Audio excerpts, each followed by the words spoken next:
지난 주일부터 요한복음을 본문으로 해서 주일 낮 설교를 진행하고 있습니다. 요한복음은 먼저 말씀드렸어요. 신학적으로 그리고 문학적으로 매우 독특한 책이다. 이렇게 말씀을 드렸습니다. 신학적으로 독특하다는 것은 특히 이 요한이 예수님의 그리스도의 신성을 매우 강조한다. 물론 신성만을 강조하는 것이 아니라 인성을 강조하는 것만큼 신성도 매우 강조한다. 이런 특징이 있고요. 그리고 문학적인 특징에 대해서 독특성에 대해서도 말씀드렸어요. 비유와 상징이라고 하는 그런 문법이 많이 들어가 있다는 겁니다. 비유라고 하면 특별히 은유는 뭐 A는 B다 뭐 이런 거잖아요. 그 은유법이 매우 많이 등장해서 예수님의 신성을 강조할 때 나타나는 것을 우리가 보게 됩니다. 그래서 복음서가 다 4개잖아요. 4개. 4복음서라고 하는데 그 가운데 요한복음을 제외한 3개의 복음서는 공관복음이다. 이렇게 묶는 반면에 요한복음은 그 독특성을 인정해서 따로 떼어놓는다. 공관복음에 포함시키지 않는다는 것을 지난주에 말씀을 드린 바가 있고요. 지난 주일에는요. 예수, 말씀이 육신이 되신 하나님 이런 제목으로 설교를 했습니다. 제일 중요한 건 무엇입니까? 모든 설교의 중점은 하나님이 누구신가? 특히 요한이 말하고자 하는 건 그리스도가 누구신가에 대한 이야기인데요. 그것에 대해서 우리가 살펴본 바가 있었어요. 우리 그리스도는 누구십니까? 태초부터 계신 하나님이시다. 여기로부터 시작을 하는 거죠. 또 예수님은 누구십니까? 말씀이시다. 이 말씀이라는 것은 하나님께서 자기를 표현하기 위한 방편으로서 말씀을 사용하셨기 때문에 하나님의 자기 표현이다 이렇게도 이야기할 수 있다 이렇게 제가 말씀을 드린 바가 있고요. 예수님은 누구십니까? 만물의 창조주시다. 요한복음 1장 1절 첫 번째 단어가 태초에인데 이 태초에는 창세기의 태초에와는 다르다고 했습니다. 질적으로 달라요. 창세기의 태초에는 그러니까 세상을 창조하실 때 그 태초를 말하는 것인 반면에 요한복음의 태초는 훨씬 더 깊습니다. 세상을 만들기 훨씬 전을 말하고요. 영원을 말합니다. 영원 속에 계신 하나님, 곧 그리스도를 그렇게 표현하기 위해서 태초에 말씀이 계시니라 이런 표현으로 첫 시작을 했던 것을 우리가 보게 되고요. 자, 또 어떤 말씀이 있었습니까? 우리 예수님께서는 빛이시다. 참 빛이시다. 생명의 빛이시다. 이런 또 표현도 있던 것을 우리가 기억을 합니다. 그리고 마지막으로 어땠습니까? 우리 예수님은 하나님의 독생자이시다. 다른 표현으로는 독생하신 하나님이시다. 이렇게도 표현되는 것을 우리가 기억할 수 있어요. 중요한 것은 우리 예수님을 이렇게 믿으면 우리 예수님이 이런 분이심을 믿는 자, 그것이 어떻게 표현되어 있냐면 1장 10절에 영접하는 자 이런 표현도 나오고 그 이름을 믿는 자 이렇게도 나오는데요. 영접하고 믿는 모든 자들은 어떤 은혜를 받습니까? 하나님의 자녀가 되는 권세를 받습니다. 하나님의 자녀, 단지 신분의 변화만 있는 것이 아니라 그 신분에 합당한 권세, 권위를 얻게 된다는 것입니다. 그 권세와 권위로 세상에서 승리하며 이기며 나아가는 것이 바로 우리의 모습이어야 한다는 것이 성경이 내내주시는 가르침이죠. 자, 지난주 본문에도요. 누가 일부 나왔냐면 세례 요한이 나왔어요. 세례 요한. 그 세례 요한이 1장 6절에 보니까 뭐라고 나왔냐면 하나님께로부터 보내심을 받은 자다. 이렇게 나오죠. 하나님께서 세례 요한을 보내셨다. 됐고요. 근데 그는 하나님께서 그를 보내신 이후에 합당한 자임을 우리가 알았죠. 자, 뭐라고 되어 있냐면 7절에 그가 증언하러 왔다. 증언한다는 것은 그건 뭐냐면 증인의 삶을 산다. 증인은 그래서 증언하는 자입니다. 자, 누구에 대해 증언합니까? 빛에 대하여 증언한다. 빛에 대하여. 그 빛이 또 참빛이 그리스도라고 했으므로 빛에 대하여 증언한다는 건 곧 예수 그리스도의 증인의 삶을 살았다는 것을 알게 되는 거죠. 자, 뿐만 아니라 그 증언을 통해서, 증인의 삶을 통해서 그가 원하는 게 무엇입니까? 자기로 말미암아, 자기의 그 사역과 삶으로 말미암아 예수님을 믿게 하려 했다. 이렇게도 나타났습니다. 자, 그러나 8절에 보니까 뭐라고 되어 있습니까? 그는 이 빛이 아니다. 그는 빛을 전할 뿐이지, 그를 증언할 뿐이지 빛 자체는 아니다. 이렇게 말하고 있는 것을 우리가 보게 되었죠. 자, 오늘 본문도 역시 그 세례 요한에 관한 그 문맥으로 이어지게 되는 거예요. 자, 본문에 보면 1장 19절 말씀이에요. 예루살렘에 있는데 제사장들, 레위인들이 요한을 찾아왔다는 것입니다. 요한에게 왔다는 겁니다. 그래서 그들이 와서 요한에게 묻는 거예요. 네가 누구냐? 네가 누구냐? 자, 아시다시피 오늘 복음서에 있지 않지만 또 나중엔 나옵니다. 자, 그 광야에서 사역을 했잖아요. 요단강변에서 물로 세례를 주는 사역을 했잖아요. 유대인들이 많이 왔어요. 많은 이들이 세례를 받고 회개하고 돌아간 그런 것들을 이제 아실 거예요. 자, 그와 같은 일들이 많아지고 많은 이들이 세례 요한을 따르니까 이제 제사장들과 레위인들이 요한을 찾아온 것입니다. 그러니까 묻는 거예요. 네가 누구냐? 네가 누구냐? 이렇게 물었죠.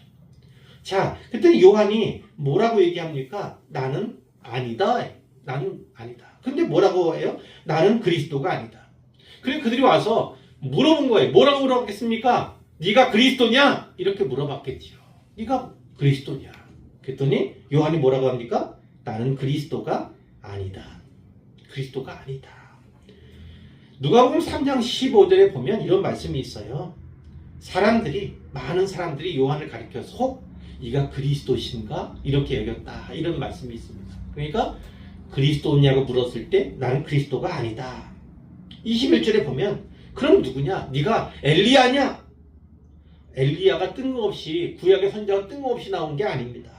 왜냐하면 우리 성경 가운데 구약의 마지막 책이 말라기잖아요. 말라기는 선지자 이름입니다. 그 말라기 4장 5절에 보면 이런 말씀이 있어요. 보라! 여호와의 크고 두려운 날이 이르기 전에, 여호와의 날이 이르기 전에 내가 선지자 엘리야를 너희에게 보내겠다. 이런 말씀이 있어요. 바로 그 말라기에 예언된 그 엘리야냐? 이렇게 물어본 거예요. 그러니까 이 세례 요한이 뭐랍니까? 나는 아니다. 나는 그 엘리야가 아니다. 이렇게 얘기했다는 거예요. 자, 세 번째로 또 묻습니다. 네가 그 선지자냐? 선지자냐 물은 게 아니라 그 선지자냐 이렇게 물은 게 중요한 겁니다. 그랬더니 뭐라고 얘기합니까? 나는 아니다. 나는 그 선지자가 아니다. 이렇게 얘기했다는 거예요. 신명기 18장에 보면 그것이 2번 걸쳐서 나오는데 이런 겁니다. 모세가 하나님의 말씀을 받아서 이렇게 전했습니다. 네 하나님 여호와께서 너희 가운데 네 형제 중에서 너를 위하여 나와 같은 선지자 하나를 일으키시리니, 이렇게 예언되어 있어요. 모세가 나 같은 선지자 하나를 하나님께서 일으키실 텐데 그러면 너희는 그 말을 들어라. 이런 예언이 있어요.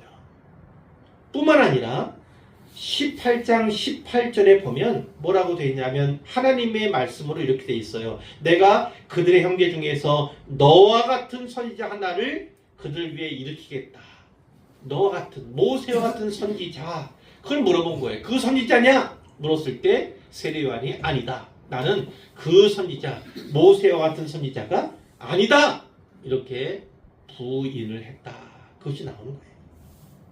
그러니까 이 말씀은요, 오늘 우리에게도 어떤 지평을 열어주거나 어떤 지침을 준다 볼 수 있어요. 우리의 신분, 우리의 정체성에 대한, 우리가 누구인가에 대한 분명한 지식은 몇 가지로 나타난다. 그것을 살펴보고 있는 거예요. 첫 번째는 무엇이냐면 나는 아니다라는 것입니다. 우리는 우리가 아닌 것에 대한 분명한 지식과 그것에 대한 고백을 통해서 우리 자신이 누구인가를 스스로 정체성을 확고히 할 수 있다. 그것을 우리가 받을 수 있다는 거예요. 아니다. 특히 이 중에서 그리스도냐? 아니다. 나는 그리스도가 아니다. 라고 하는 그와 같은 고백이 있어야 하는 거죠. 특히 예수님께서는 말씀하셨죠. 나를 따라오려거든 먼저 자기를 부인하고. 이 세례 요한은 바로 그와 같은 면에서 아주 모범이 된다. 나는 아니다. 자기 부인에 투철한 확고한 사람이 바로 세례 요한이었다는 거예요. 두 번째로 살펴볼 것은 22절에 보니까 또 물어보는 거예요. 누구냐? 그러면 누구냐? 우리를 보낸 이들에게 대답하게 하라. 사실 이들이 보냄을 받은 거예요. 이 제사장과 이 사람들이요. 또 보냄을 받아서 온 겁니다. 누구에게 보냄 받았습니까? 19절에 보니까 유대인들에 의해 보냄을 받았다. 이렇게 돼 있고 24절에 보면 좀 더 명확하게 바리새인들 돼 있어요. 바리새인들에게 보냄을 받아서 이들이 와서 세례 요한에게 질문하고 있다는 것입니다. 질문하고 있다는 거예요.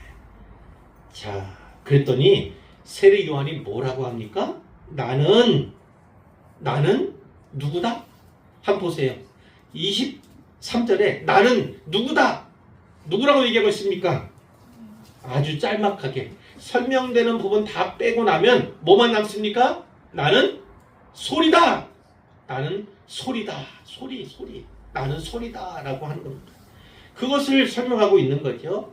자, 어떤 소리입니까? 선지자 이사야의 말에 기록된 거죠. 선지자 이사야가 말한 것처럼 이사야 40장 3절에서 11절의 문맥 가운데 나타난 그 말씀과 같이 주의 길을 곧게 하라. 주의 길을 곧게 하라. 그것은 다른 표현으로는 주의 오실 길을 예비하라. 그런 표현이에요. 자, 그 목적을 위해서 광야에서 외치는 자의 소리 이렇게 표현되는 거예요. 나는 누굽니까? 나는 소리다. 광야에서 외치는 자일 뿐만 아니라 나는 소리다. 이렇게 이야기를 하는 거죠. 자, 누가복음 3장에 보면 그 내용이 좀 더 분명하게 나타납니다. 요한이 요단강 부근 광야 지대예요. 거기에서 무엇을 합니까? 죄 사함을 받게 하는 회개의 세례를 전파했다. 회개하라. 회개의 세례를 전파했다는 겁니다. 그러면서 찾아와서 세례 받으려는 사람이 뭐라고 합니까? 이 독사의 자식들아. 이렇게 외쳤지 않습니까? 누가 너희에게 일러 장차올 진노를 피하라 하더냐. 이렇게 외치고 또 외쳤습니다. 그래서 뭐라고 합니까? 회개에 합당한 열매를 맺어라. 이미 도끼가 나무 뿌리 곁에 놓여있다. 그러니까 곧 심판이 이루어질 것이다. 좋지 않은 열매, 그러니까 좋은 열매 맺지 아니하는 나무는 다 돕게 찍혀서 불에 던져 태움을 받게 될 것이다. 이렇게 외친 것이에요. 그 소리를 듣고 많은 사람들이 와서 요한에게 묻습니다. 그러면 우리가 무엇을 하면 되겠습니까? 이렇게 묻죠. 그러니까 얘기를 해주는 거예요. 뭐라고 얘기하면 옷 2벌 있는 자는, 옷 2벌 있다는 건 뭐예요? 한 벌은 여유가 있어요. 옷 2벌 있는 자는 없는 자에게 나눠줘라. 그 한 벌 옷을 나눠줘라. 이렇게 얘기를 하는 겁니다. 먹을 것이 있는 자도 먹을 것이 내가 먹기에 남을 만한 큰 양이 있어요. 그 먹을 것이 있는 자도 그렇게 해라. 없는 자에게 나눠줘라. 이렇게 얘기합니다. 찾아온 이들 가운데 세리들이 있어요. 세리들. 지금은 세무 공무원이라고 했지만 그 당시의 세리들은 오늘날 세무 공무원과는 다른 측면이 있죠. 물론 세금을 걷는 것, 그 일은 같을 수 있지만 근데 그들의 일은 결국 로마 정부에 복무하는 일이다. 그리고 자기가 많은 세금을 부과해서 나머지는 축적하는 거예요. 자기 돈 쌓는 거다. 이렇게 살아온 것들이 그 당시의 세리예요. 그러니까 세리들도 세례받고 나왔어요. 그럴 때 뭐라고 합니까? 너희는 부과된 것 외에는 거두지 말라. 실제로 분명한 양이죠. 얼마를 내야 한다면 그것만 부과하고 더 이상 거두지 말라. 네 이익을 위해서 착복하기 위해서 더 많은 세금 걷는 걸 멈춰라. 이렇게 얘기했다는 거예요. 군인들도 왔습니다. 군인들. 어떻게 하면 좋겠습니까? 그랬더니 뭐라고 합니까? 사람에게서 강탈하지 말아라. 강탈하지 말아라. 빼앗는 거죠. 힘이 있으니까, 무기도 있으니까 두려움을 조성해서 빼앗는 거. 또 뭐 합니까? 거짓으로 고발하지 말라. 거짓으로 고발하지 말라. 누구든 고발당하면 멈추잖아요. 물론 우리나라 문제도 그렇지만 멈추잖아요. 그리고 어떤 사람들은 그것으로 말미암아 생업을 이어갈 수 없을 만큼 생존의 위협을 받을 만큼. 그런데 이 군인들이 힘이 있을 뿐만 아니라 그들이 하는 말이 또 권세가 있으니까 이제 막 고발하는 거죠. 고발. 그래서 약한 사람들을 탄압하는 도구로 쓰고, 또 받는 급료를 족한 줄로 알라. 봉급을 받아요. 그럼 그거에 만족하는 겁니다. 이게 무슨 겁니까? 남의 거 또 빼앗는 거죠. 돈을 빼앗는 거예요. 그 일을 하지 말라. 이렇게 이야기를 한 겁니다. 곧 하나님의 심판이 이어질 거다. 하나님께서 손에 키를 들고 타작마당을 정하게 하실 거다.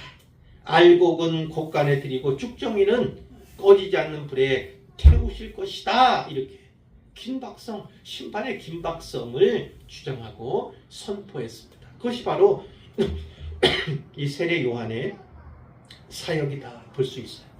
세 번째, 24절에 보니까 바리새인들이 보냈다. 좀 아까 나눈 말씀이고 25절에 보니까 또 물었습니다. 네가 만일 그리스도도 아니고 엘리야도 아니고 그 선지자도 아닌데 네가 어찌하여 세례를 베푸느냐? 이렇게 얘기를 한 겁니다. 세례는 오늘 우리의 세례와는 좀 다릅니다. 물론 그들은 요단강에서 주로 했지만 당시의 세례는 어떤 의미냐면 이교도 이방인들이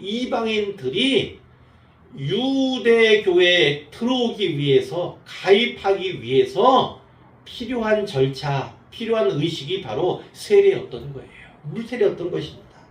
그러니까 유대교로 개종하는 이방인들을 위한 의식이다. 이렇게 보시면 돼요. 자, 그런데 네가 그리스도 아니고 엘리야도 아니고 그 선자도 아니면서 왜 세례를 베푸느냐? 이렇게 얘기를 한 거예요. 왜냐? 유대인들한테 물세례를 준다는 건 이 유대인을 이교도 이방인 취급하는 것처럼 보이기 때문이에요. 의아하기 때문이죠. 그래서 이렇게 질문한 겁니다. 그랬더니 요한이 뭐라고 합니까? 나는 물로 세례를 베풀지만 너희 가운데 너희가 알지 못하는 한 사람이 이미 섰다는 것입니다. 너희는 알지 못하지만 너희 가운데 이미 한 사람이 와 있다. 이 얘기를 하는 거예요. 자, 그러면서 뭐라고 하냐면 곧 내 뒤에 오시는 그이다. 내 뒤에 오시는 그이다. 나이로 치면 예수님과 세례 요한은 동갑입니다. 물론 해가 바뀌었을 수는 있지만 6개월밖에 차이가 안 나요. 세례 요한이 6개월 먼저 낳고 그리고 이 예수님께서 6개월 후에 태어나신 거지요. 그러나 이 앞에 본문에서 이렇게 얘기하고 있어요. 그분은 내가 먼저 이 땅에 왔지만 그분은 훨씬 더 오래전에부터 계셨던 분이다. 이렇게 말씀하신 바가 있거든요. 뭡니까? 바로 그분은 선지하신 그리스도다 하는 거예요. 이 땅에 사람으로 오시기 이전에 이미 하나님이신, 창조하셨던 하나님, 그 창조 이전에 계셨던 하나님이라고 고백한 바가 있는데요. 자, 그러면서 27절에 뭐라고 합니까? 나는 그의 신발끈을 풀기도 감당하지 못하겠다 하는 거예요. 손님이 오거나 혹은 주인 앞에 무릎을 꿇고 그 신발끈을 풀고 묶고 하는 것은 그의 하인이나 그의 종들이 하는 것입니다. 높은 손님이 오거나 혹은 자기 주인 앞에 무릎 꿇고 하는 것이 바로 종이 하는 일이었어요. 근데 뭐라고 합니까? 나는 그분의 신발끈을 풀기도 감당하지 못하겠다. 그분이 너무나 높기 때문에, 여느 주인과는 다른 주님이시기 때문에 내가 감당치 못할 정도다. 이렇게 고백을 했던 거예요. 자, 그 다음 본문으로 이제 가면 29절입니다. 바로 세례 요한은 이런 사람이었어요. 자기를 부인하는 면에서 나는 아니다. 자기의 정체성을 찾고, 그리고 나는 누구다? 소리. 참 생각해보고 묵상해보면 대단해요. 소리는 어떻습니까? 소리는 사라집니다. 외칠 때만 남아있지 곧 사라져요. 누군가 그 소리를 들었을 때 들은 누군가의 삶을 변화시킬 수 있고 그에게 믿음을 갖게 할 수는 있지만 소리 자체는 사라지는, 우리 정체성도 바로 그와 같죠. 우리는 철저히 주연이 아니라 조연된 삶을 살아야 한다. 그럼 주연 누굽니까? 바로 예수 그리스도죠. 예수 그리스도가 빛나는 삶, 우리는 조연의 역할에 머무는 그런 사역을 해야 한다. 그런 가르침도 도전도 우리가 받을 수 있고, 마지막으로 예수님을 전했잖아요. 그분은 이런 분이다, 이런 분이다, 이런 분이다. 그럼 자기를 어떻게 하는 겁니까? 예수님과의 관계가 아니고서는 자기를 표현할 길이 없다. 이렇게 보는 거예요. 그러니까 오늘 우리 신자, 그리스도인이라고 불리는 신자, 성도잖아요. 우리들도 우리의 정체성은, 우리의 신분은 오직 예수 그리스도로만 설명이 되고, 예수 그리스도로 말미암아 표현되며, 예수 그리스도와의 관계로 말미암아 정의되는 것이 바로 우리의 삶이다, 우리의 신분이다, 우리의 지위다. 이렇게 볼 수가 있는 거예요. 그런 면에서 이 세례 요한은 우리에게 큰 대단한 모범이 된다. 이렇게 볼 수가 있다는 거예요. 이튿날이 되었습니다. 이 세례 요한이 예수께서 예수님 보았어요. 자기에게 나오심을 때 있죠. 그걸 보았어요. 그러면 뭐라고 얘기합니까? 보라! 세상 죄를 지고 가는 하나님의 어린 양이다. 하나님의 어린 양이다. 이렇게 얘기를 하는 겁니다. 세상 죄를 지고 간다. 지고 간다. 지고 간다는 것도 정확한 표현일 수 있지만, 원래 원어의 의미는 어떤 의미냐면 제거한다는 거예요. 제거한다. 세상 죄를 지고 간다는 건 세상 죄를 제거한다는 거예요. 그럼 이 세상은 뭡니까? 세상 죄를, 세상 사람들 이렇게 생각할 수 있는데, 좀 더 정확히 말하면 우리 한 사람 한 사람, 세상 가운데 살아가는 우리 한 사람 한 사람의 죄를 제거하는 바로 하나님의 어린 양이 바로 그리스도다. 이렇게 얘기하고 있는 겁니다. 그런데 특히 예수님을 가리켜서 어린 양 이렇게 이야기할 때는 의미심장한 바가 있습니다. 어디에 그 의미심장함이 가장 깊게 나타나 있습니까? 구약에서 바로 출애굽 시대잖아요. 이스라엘이 출애굽할 때, 애굽에서 이제 탈출할 그때잖아요. 그때 어떻게 하셨어요? 마지막 재앙, 10가지 재앙 가운데 마지막 재앙으로 장자들이 다 죽는, 물론 가축의 장자도 다 죽습니다. 그러니까 제일 소음난 마지들은 다 죽게 되는 그런 재앙이 임했는데, 하나님께서 모세를 통해서 이스라엘에게 말씀을 해주셨어요. 너희는 어린 양을 잡아서, 그렇죠? 그 피를 어떻게 했어요? 문인방과 좌우 설주에 바르라. 그러면 죽음의 천사가 패스 오버할 것이다. 유월할 것이다. 뛰어 넘어갈 것이다.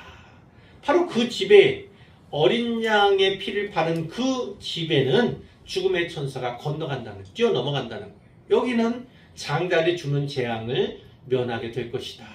그 말씀을 주셨어요. 그러나 애굽 사람들은 그렇지 않았지요. 뿐만 아니라 애굽의 왕인 바로의 왕자 맏아들까지도 죽임을 당하게 되는 거죠. 그 일로 말미암아서 이제 나가라, 바로가 어쩔 수 없이 나가라, 이렇게 얘기하게 됐던 것이고, 이 어린 양은 결국 어떤 것을 의미합니까? 바로 하나님께서 그들을 구속하셨다. 구원하셨을 뿐만 아니라 구속하셨다라는 그 표를 남겨주신 거예요. 자, 뿐만 아니라 하나님께서 출애굽기 같은 데 보면 제사를 명령하시는데 상번제, 아침과 저녁에 날마다 드리는 그 제사가 있거든요. 그 희생 제사에도 어린 양이 제물로 사용된 그런 명령이 있었습니다. 명령이 있었어요. 그리고 우리가 잘 아는 이사야 53장에 고난당하는 여호와의 종에 대한 그 묘사가 있잖아요. 예언이 있잖아요. 거기에도 어린 양에 대한 말씀이 예언되어 있는 것을 우리가 잘 알고 있습니다. 그러니까 이 어린 양은 어떤 것입니까? 우리의 구원과 우리의 구속을 위해서 하나님께서 예비하시고 하나님이 보내신 자다, 이렇게 볼 수 있는데, 바로 그리스도 예수님에 대해서 세례 요한이 그렇게 얘기를 하는 것입니다. 얘기하는 거죠. 세상 죄를 지고 가는 하나님의 어린 양이시다, 이렇게 얘기했다는 것입니다. 자, 뿐만 아니라 30절에 보니까 이런 말씀도 있어요. 내가 전에 말했지 않느냐? 내 뒤에 오는 사람이 있는데, 바로 예수님이죠. 내 뒤에 오는 사람이긴 분명하지만 그가 나보다 앞선 분이다. 나보다 먼저 계셨다. 그러니까 선지하시는 하나님이시다, 이렇게 말씀을 한 적이 있는 거예요. 자, 그러면서 31절에 나도 그를 알지 못하였다. 33절에도 나도 그를 알지 못하였다. 사실 세례 요한도 다른 본문에 보면 그렇지 않습니까? 가서 물어보라는 거예요. 감옥에 갇혀 있어요, 세례 요한이. 그 가운데서 제자들 보냅니다. 당신이 그리스도가 맞습니까? 당신이 그리스도입니까? 물어보게. 그러니까 긴가민가 했어요. 그럴 때가 있습니다. 세례 요한도 예수님을 그냥 단번에 알아본 것이 아니에요. 만든 것 같긴 한데 긴가민가 했던 때가 있고, 바로 여기 오늘 본문은 이제 확실히 명확히 알게 된 시점에서의 말씀인 것이죠. 자, 내가 와서 물로 세례를 베푸는 것은 그를 이스라엘에 나타내려 합니다. 자기가 요단강에서 물로 세례를 준 이유는 무엇이냐면 바로 예수님을, 그리스도를 이스라엘 백성들에게 보여주기 위함이다, 이렇게 얘기를 했고요. 자, 요한이 이런 증언을 했다고 합니다. 성령이 비둘기같이 하늘로부터 내려와서 그의 위에 머물거든. 그러면 그가 누군 줄 알라고요? 성령으로 세례를 베푸는 자인 줄 알라, 이렇게 하나님께서 말씀하신 바가 있다는 거예요. 그래서 세례를 주었잖아요. 예수님께서 이렇게 물로 세례를 줄 때 하늘이 열렸고요. 거기서 음성이 들렸어요. 뿐만 아니라 비둘기같이 성령이 임하는 것을 요한이 똑똑히 본 겁니다. 그래서 이분이 바로 그리스도시구나, 이분이 바로 성령으로 세례를 베푸실 그분이시구나 라고 분명히 알게 되었다. 그러면서 34절에 내가 보고 그가 하나님의 아들이심을 증언하였노라. 자, 오늘 본문에는 예수님이 누구신가에 대한 분명한 두 가지 계시가 나타납니다. 하나가 뭐였어요? 하나님의 어린 양입니다. 하나님의 어린 양. 구원과 구속을 베푸실 그 어린 양. 두 번째는 무엇입니까? 그분은 누구다? 하나님의 아들이시다 라고 하는 분명한 계시가 오늘 본문에 나타나 있던 거예요. 이제 35절로 갑니다. 이튿날이었어요. 세례 요한이 제자 중에 두 사람과 함께 섰다가, 세례 요한 따르는 제자들이 있었거든요. 근데 이날 두 명의 제자와 함께 있었어요. 예수님을 보고 얘기한 겁니다. 보라, 하나님의 어린 양이로다, 이렇게 제자들 앞에서 또 얘기를 한 거예요. 그랬더니 두 제자가 그의 말을 듣고, 세례 요한의 말을 듣고 누구를 따릅니까? 예수님을 따릅니다. 세례 요한을 따르다가 누구에로 갔다고요? 예수를 따르러 갔다는 겁니다. 그럼 이 두 제자가 누굽니까? 뒤에 살펴보면 한 명은 안드레라는 것이 나와요. 안드레는 누구예요? 베드로, 우리가 잘 아는 베드로의 동생입니다. 베드로의 동생인 안드레가 세례 요한의 제자였다가 예수님의 제자가 된 사람이에요. 근데 아무리 봐도 또 한 사람은 나타나질 않아요. 그럼 두 사람 중에 한 사람은 안드레가 분명한데 한 사람은 누굽니까? 누굴까요? 한 사람이 누굴까요? 한 사람이 누굴까요? 말씀 좀 해보세요. 그 한 사람은 요한입니다. 어떤 요한이요? 세례 요한 말고, 세례 요한의 제자니까 세례 요한 아니잖아요. 그 제자가 누구냐면 요한복음을 기록한 그 요한이에요. 나중에 사도가 되는 그 요한이 바로 세례 요한의 제자였다가 예수님의 제자가 된 사람입니다. 자, 38절에 예수님께서 뒤돌아보셨어요. 그러면서 요한과 안드레, 세례 요한의 제자들이 자기를 따르는 것을 보시고 이렇게 물으셨습니다. 무엇을 구하느냐? 잘 안 와닿아요. 무엇을 구하느냐? 그러니까 잘 안 와닿아요. 또 다른 표현을 하면 이거죠. 무엇을 원하느냐? 너희가 내게서 무엇을 원하느냐? 이렇게 물었다는 거예요. 그랬더니 그들이 뭐라고 합니까? 랍비요. 랍비는 선생이요. 선생님 어디 계십니까? 아니 어디 계시긴 바로 내 앞에 자기들 앞에 있는데 무슨 어디 계십니까? 물어봐요. 이거 무슨 뜻입니까? 어디에 거하십니까? 어디에 머무십니까? 이걸 물으신 거예요. 어디서 살고 계십니까?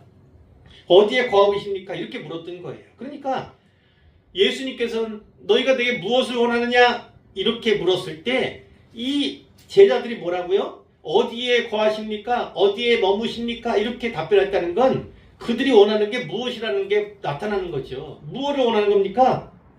어디에 머무시는지 어디에 거하시는지 알면 우리가 찾아가서 뵙고 싶습니다. 이 얘기예요. 예수님과 교제하고 싶습니다. 예수님에 대해서 더 알고 싶고 더 많이 배우고 싶습니다. 이것을 표현한 것으로 이해할 수가 있다는 거예요. 그때 예수님이 뭐라고 합니까? 와서 보라. 그러니까 오라고 초청하는 거예요. 어디로 오라. 혹은 나를 따라오라. 이렇게 이야기를 한 거죠. 그래서 그들이 예수님과 함께 가서 예수님 머무셨던 바로 그곳을 보았어요. 함께 있었어요. 그리고 때가 10시쯤 되었다. 10시쯤 되었다는 것은 오후 4시를 말합니다. 오후 4시쯤 되었더라. 이렇게 기록하고 있는 거예요. 그게 중요한 건 뭡니까? 무엇을 원하느냐 했을 때 가장 중요한 게 뭐냐면 바로 예수님과 사귀고 싶습니다. 예수님과 교제하고 싶습니다. 예수님에 대해 더 잘 알고 싶습니다. 배우고 싶습니다. 이러한 표현이 사실은 예수님을 가장 기쁘게 했던 표현 가운데 하나였던 거예요. 그런데 예수의 말을 듣고 요한의 말을 듣고 예수를 따르는 두 사람 가운데 한 사람이 누구라고 나왔어요? 안드레. 근데 안드레 누구예요? 시몬 베드로의 형제인 안드레. 베드로의 동생이었다는 겁니다. 근데 이 안드레가 예수를 만나 뵙고 나서 누굴 갔습니까? 형인 시몬에게 간 거예요. 시몬에게 간 것입니다. 그래서 우리가 메시아를 만났어. 그리스도를 만났어. 그 예언된 그리스도, 그분이 바로 예수님이야. 그러면서 예수님한테 그 시몬을 데리고, 자기 형을 데리고 온 거예요. 그랬더니 예수님이 그를 보고 딱 얘기합니다. 뭐라고 합니까? 네가 요한의 아들 시몬이니. 소개하지 않았어요. 아직 안드레가 자기 형이라고, 이름이 시몬이라고 이렇게 알려주지 않은 상태예요. 근데 예수님이 그를 딱 보고 아셨어요. 넌 누구다? 요한의 아들 시몬이다. 이렇게 알아보셨다는 거예요. 이미 알고 계셨다는 거예요. 뿐만 아니라 장차 그에 대해서도 말씀해 주셨는데 장차 게바라하리라. 지금은 시몬이지만 너는 장차 게바라고 불릴 것이다. 그런데 이 게바가 뭔 뜻입니까? 번역하면 베드로다. 장차 너는 베드로라고 불릴 것이다. 그 게바가 뭔 뜻이냐면 반석으로 불릴 것이다. 이렇게 이 앞날에 대해서 예언을 하셨다는 것입니다. 자, 이튿날이었어요. 또 이튿날 이제 예수님께서 갈릴리에 가시다가 누구를 만나셨냐면 빌립이라는 사람 만납니다. 빌립이라는 사람 만났어요. 그를 만나서 뭐라고 합니까? 나를 따르라 이렇게 하셨어요. 나를 따르라. 그래서 빌립도 예수님의 제자가 되었습니다. 빌립은 누굽니까? 안드레, 베드로와 한 동네 사람, 즉 베세다의 사람이고 아마 이도 어부일 가능성이 있겠죠. 이 어부들 한 동네 사람이다 이렇게 되어 있어요. 그리고 이 빌립이 어떻게 합니까? 곧바로 예수를 만났더니 어떻게 합니까? 또 친구를 찾아간 거예요. 누굴 찾아갔습니까? 나다나엘을 찾아간 겁니다. 나다나엘을 찾아갔습니다. 이 나다나엘은 다른 본문에 보면 바돌로메 이렇게 기록된 그와 동일한 인물입니다. 나다나엘과 바돌로메는 같은 사람. 이 바돌로메는 돌로메의 아들이다 이 뜻이에요. 돌로메의 아들. 그 바돌로메와 같은 사람이라고 우리가 알고 있는데요. 빌립이 나다나엘을 찾아갔어요. 그리고 얘기합니다. 모세가 율법에 기록하였고 여러 선지자가 기록한 그이 누굽니까? 그리스도를 우리가 만났다. 그가 누군가? 요셉의 아들 나사렛 예수가 바로 그리스도다. 이렇게 얘기를 한 겁니다. 나다나엘이 어떻게 반응합니까? 아니 나사렛에서 무슨 선한 것이 난다고 무슨 선한 것이 날 수 있냐? 이렇게 이야기를 한 거예요. 자, 그랬더니 빌립이 와서 보라. 전도 방법 중에 하나가 그거예요. 와서 보라. 손잡고 가보자 이거예요. 교회로 인도하면 되는 그 전도 방법 중에 가장 쉬운 기초적인 방법이 바로 그것이죠. 근데 이 나사렛에서 무슨 선한 것이 날 수 있느냐? 이거는요. 나다나엘이 나름 구약에 대한 지식을 갖고 있는 사람임을 우리로 하여금 알게 하는 거예요. 왜냐? 그는 알고 있었던 거예요. 왜냐? 그리스도가 이 땅에 나게 되면 그리스도는 어디서 태어난다? 어디서 태어난다? 어디서 태어나요? 어디서 태어납니까? 베들레헴에서 태어난다 했잖아요. 베들레헴에서 태어날 거라는 예언을 나다나엘이 잘 알고 있었던 거예요. 그러니까 이 무슨 나사렛 사람인데 나사렛에서 근데 실제로 예수님은 베들레헴에 태어나셨잖아요. 근데 이 나다나엘은 그거를 몰랐던 거예요. 나사렛 살고 있으니까 나사렛이 고향인 줄 알았던 거예요. 실제로는 베들레헴에 태어나서 나사렛에서 살고 계셨던 예수님이신데 그걸 얘기한 겁니다. 자, 어쨌든 이 나다나엘이 예수님에게 가게 됐는데 나다나엘이 가까이 오시는 걸 보고 예수님이 말씀하셨습니다. 보라, 이는 참으로 이스라엘 사람이다. 그 속에 간사한 것이 없다.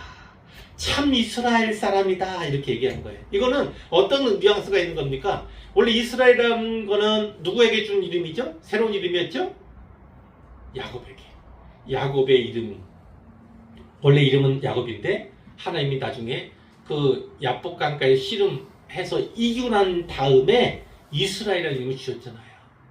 자, 그리고 새 사람이 되었다. 이렇게 볼 수 있는데 바로 여기서 말하는 건 야곱처럼 과거의 야곱과 같이 간사한 사람이 아니라 진짜 참된 이스라엘처럼 변한 그와 같은 야곱처럼 그렇게 참된 이스라엘이다. 이렇게 이제 그의 내면을 다 훑어보셨다.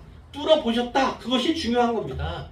단지 누군가 이것만 겉모습만 본 것이 아니라 오는 것을 보신 것만 아니라 그가 누구인가 이미 그 내면을 다 뚫어보셨다. 이미 다 알고 계셨다는 것이 중요한 거예요. 그분이 신적인 권세가 그분에 있음을 알게 되는 것이죠. 나다나엘이 그 얘기를 깜짝 놀랐어요. 아니 어떻게 저를 아십니까? 이렇게 물은 거예요. 그랬더니 예수님이 뭐라고 합니까? 빌립이 너를 부르기 전에 빌립이 데리고 왔잖아요. 빌립이 가자 그리스도를 만났다 이렇게 말하기 전에 네가 무화과 나무 아래에 있을 때 너를 보았다 이렇게 얘기하는 거예요. 무화과 나무 아래에 있을 때 너를 보았다. 이 얘기는 무슨 뜻이냐면 얼마 전에 빌립이 나다나엘을 부르러 가기 전에 그가 어디에 있었냐면 바로 무화과 나무 아래에 있었다는 거예요. 근데 무화과 나무는 아래는 무슨 뜻이냐면 이제 관용어예요. 관용어. 유대인들은 무화과 나무 아래에서 무엇을 하냐면 기도도 하고 말씀을 묵상하곤 했어요. 그러니까 무화과 나무 아래에 있었다. 그 얘기는 네가 기도하고 네가 말씀을 연구하고 묵상할 때 내가 이미 너를 보았다. 이런 말씀이에요. 실제로 본 게 아니고 이미 하나님의 지식으로 그를 알게 된 거예요. 내면을 또 다 알게 되는 거예요. 자, 이 무화과 나무 아래에 있다는 것, 그가 말씀을 묵상하던 사람이었다. 연구하던 사람이었다. 그렇기 때문에 그리스도가, 메시아가 오면 바로 베들레헴에서 올 것이라는 것을 분명히 알고 있었다. 그러니까 이 나사렛에서 무슨 선악이 날 수 있느냐 이렇게 얘기했던 반응이 나쁜 반응이 아니라 자기가 공부하고 자기가 묵상한 바 그것을 밖으로 표출한 것이다. 그러니까 나다나엘은 어떤 사람입니까? 지식이 있었던 사람이에요.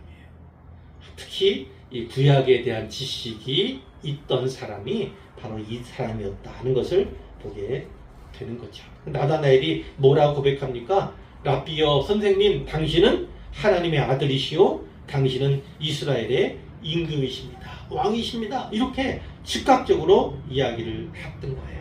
그래서 예수님이 뭐라고 합니까?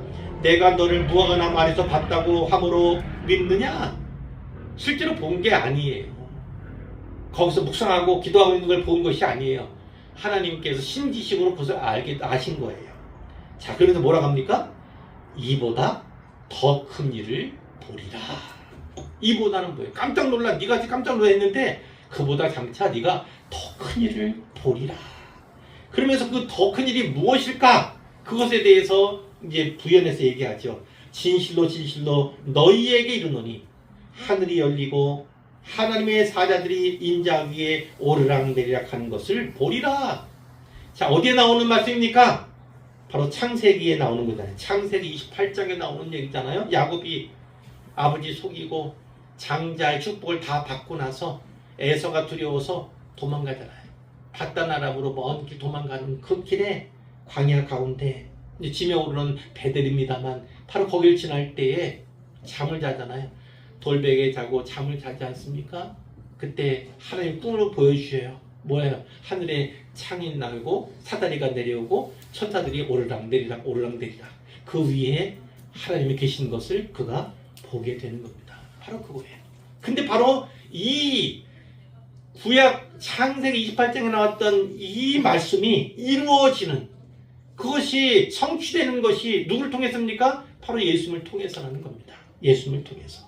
예수님 통해서 하늘 문이 열리게 될 것이다. 예수님을 통해서 하늘과 땅이 연결될 것이다. 곧 이 세상에 사는 너희와 하늘에 계신 하나님이 연결될 것이다. 교제하게 될 것이다. 연합하게 될 것이다. 이것을 분명하게 말씀해 주신 거예요. 자, 그런데 지금은 비록 하나님의 아들이십니다. 고백했지만 그 하나님의 아들이시라는 고백이 참된 고백입니까?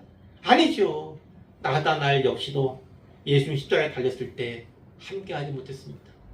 다 뿔뿔이 흩어져 도망갔어요. 두려워서. 그러니까 이 고백은 깜짝 놀라서 한 고백일 뿐이지 진짜 심중에 진실한 고백은 아니었던 것입니다. 그러니 고백이 있다 할지라도 그것이 참되고 진실한가 어떤가는 결국 어떨 때요? 고난 속에서 분별되는 거예요. 고난 거쳐 가봐야 진짜 믿음이 있는지 진짜 신앙의 고백을 가졌는지를 알게 된다. 우리는 이렇게 볼 수 있어요. 자, 이제 결론입니다. 분명히 말씀하고 있어요. 자, 그리스도가 누구십니까? 두 가지로 말씀했습니다. 첫 번째는 하나님의 어린 양. 두 번째는 하나님의 아들. 이렇게 이제 계시되고 있음을 우리가 보게 되고요. 자, 세례 요한에 대해서도 얘기합니다. 제자가 누구인가? 바로 제자는 증인된 삶을 살아가는 사람이다. 그럼 증인은 어떤 사람이 될 수 있는가? 또 제자는 어떤 사람일 수 있는가? 신자는 어떠한 정체성을 가진 사람인가를 분명히 보여주는데 세례 요한에서 그 모범을 발견할 수 있다는 거예요. 첫 번째는 뭐라고요? 세례 요한의 나는 아니다라는 거예요. 특히 나는 그리스도가 아니다. 오늘날에도 많은 이단의 교주들이 여기서 넘어지는 거예요. 사람들이 추종합니다. 따릅니다. 그러면 자기가 누구인가를 스스로 계시합니다. 이렇게. 그래서 결국은 뭐까지 옵니까? 자기가 마치 그리스도인 것처럼 이렇게 묘사하는 악한 이단의 교주들이 있어요. 그 가운데는 정치인으로서 대통령 선거에도 여러 번 출마했던 그 작자도 있습니다. 지금은 마치 자기가 그리스도인 것처럼 포장해서 많은 사람들 자기가 많은 궁에 불러들여서 돈을 긁어 모으는 그 일을 하고 있거든요. 자, 속으면 안 됩니다. 제일 중요한 게 뭐냐면 내 자기 부인이에요. 나는 아닙니다. 나는 그리스도가 아닙니다. 나는 누굽니까? 나는 그 분을 드러내기 위해, 전하기 위해서 사용되는 자일 뿐입니다. 세례요한이 뭐라고 합니까? 나는 소리입니다. 소리. 광야에서 외치는 자의 소리. 뭘 외칩니까? 주의 길을 걷게 하기 위해. 예수님께서 오셨을 때 그 전하시는 말씀이, 복음이 많은 이들에게 담겨지도록, 많은 이들을 변화시키도록, 그들이 구원받을 수 있도록 그들의 마음을 미리 만지는, 정돈하는, 평탄케 하는 작업을 하기 위해서 보내심을 받은, 자, 소리라고 자기를 묘사한 것은 중요한 의미가 있다고 말씀드렸죠. 어떤 것입니까? 들리긴 하지만 그 소리로 말미암아서 누군가가 구원받고, 그 소리로 말미암아 누군가가 하나님과 관계가 온전해지고 누군가가 다시 화평을 누리게 되는 그 역사를 만났지만 자기는 소리가 되어서 소리임으로 그냥 다 흩어지는, 전혀 남지 않는, 바로 이런 것입니다. 예수님을 드러내는 것이 그의 삶이고 사역이지만 그러나 자기는 결국 없어지는, 자기는 철저히 감춰지는 그 사역이 바로 세례 요한의 사역이었다는 거예요. 그러면서 세 번째로 예수님에 대해서 얘기합니다. 예수님이 이런 분이다 얘기를 합니다. 무엇을 말하기 위한 겁니까? 자기는 그리스도로 말미암아서 존재의 이유를, 존재의 가치를 가진 자다, 이런 얘기를 하는 거예요. 오늘 우리도 마찬가지예요. 우리 그리스도인이에요. 우리는 그리스도인이라고 하는 그리스도와의 신분, 그리스도와의 관계, 그분과의 관계가 없이는요, 우리는 홀로 설 수 없어요. 우리의 존재 이유가 없고 우리의 존재 가치가 없다. 그러니까 우리는 바로 그분을 위해서 살아야 할 존재다. 마지막으로 한 가지만 말씀을 드리자면 바로 그것입니다. 무엇이냐면 예수님을 더 잘 알아가야 한다는 겁니다. 예수님을 더 잘 알아가야 한다. 오늘 본문에도 그렇고 계속해서 나왔어요. 하나님의 어린 양이시다, 하나님의 아들이시다, 이런 고백이 뜻밖에도 처음 제아들 부른 초기에 나왔어요. 이런 반응이.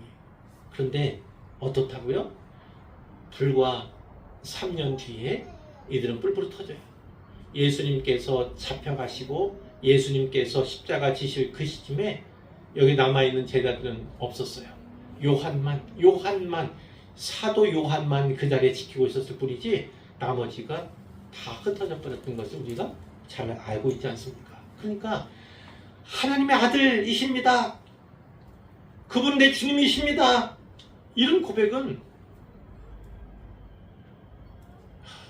어느 기독교인들 다 할 수 있어요. 초신자라고 해도, 믿음이 연약한 자라고 해도 할 수 있어요.